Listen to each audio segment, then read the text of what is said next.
The nations of the Pacific are on the front line of climate change.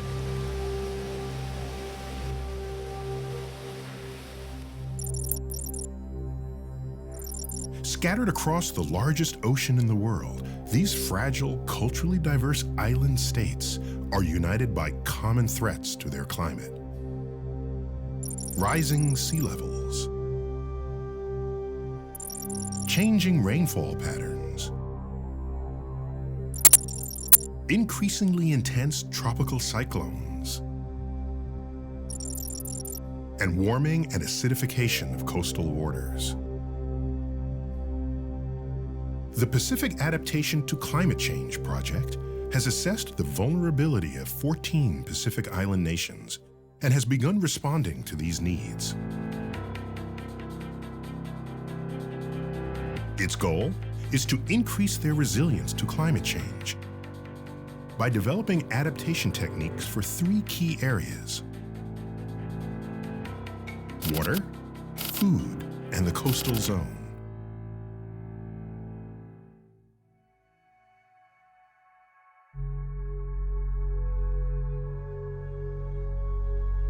Sustained sources of food not only ensure adequate nutrition, they help drive a robust economy, both locally and by way of international trade. But many traditional Pacific crops, such as taro and cassava, are threatened by changing rainfall patterns and by the intrusion of salt water into once fertile land. For people who live a subsistence lifestyle, as do many families in the Pacific, the failure of crops like these is catastrophic. And in places where agricultural production is above subsistence level, the earnings often go towards buying clothing, schooling children, and obtaining supplementary foods that ensure a varied diet.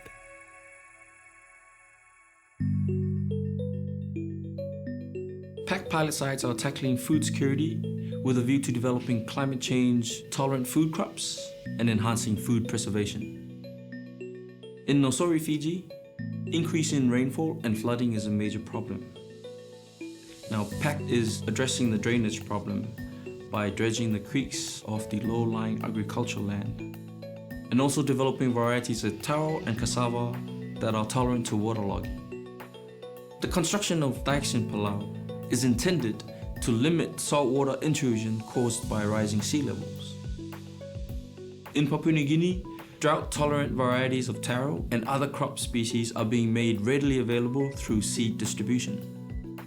An integrated approach in the Solomon Islands aims to promote permaculture practices in the low-lying areas, raising plant beds, mangrove replanting, and soil improvements.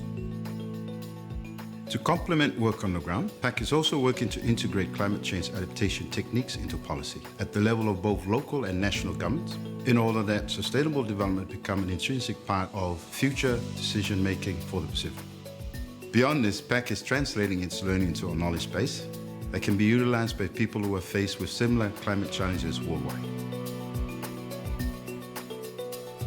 The impact of climate change affects the poorest people in the poorest nations sooner and more profoundly, exacerbating any pre-existing economic and political stresses they may already feel.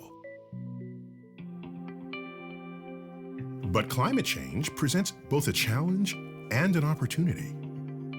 Green, low-emission, climate change resilient strategies can reduce poverty and grow the local economy over the long run.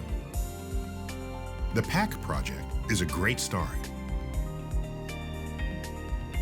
We need to do more. PAC is working to help communities adapt to climate change with pilot sites in 14 Pacific Island nations. Supported by the United Nations Development Programme with funding from the Global Environment Facility's Special Climate Change Fund and additional funding from the Government of Australia. PAC is executed by the Secretariat of the Pacific Regional Environment Programme and supported by the United Nations Institute for Training and Research, Climate Change Capacity Development Programme, exploring adaptation methods in 3 key areas: PAC is building resilience to climate change.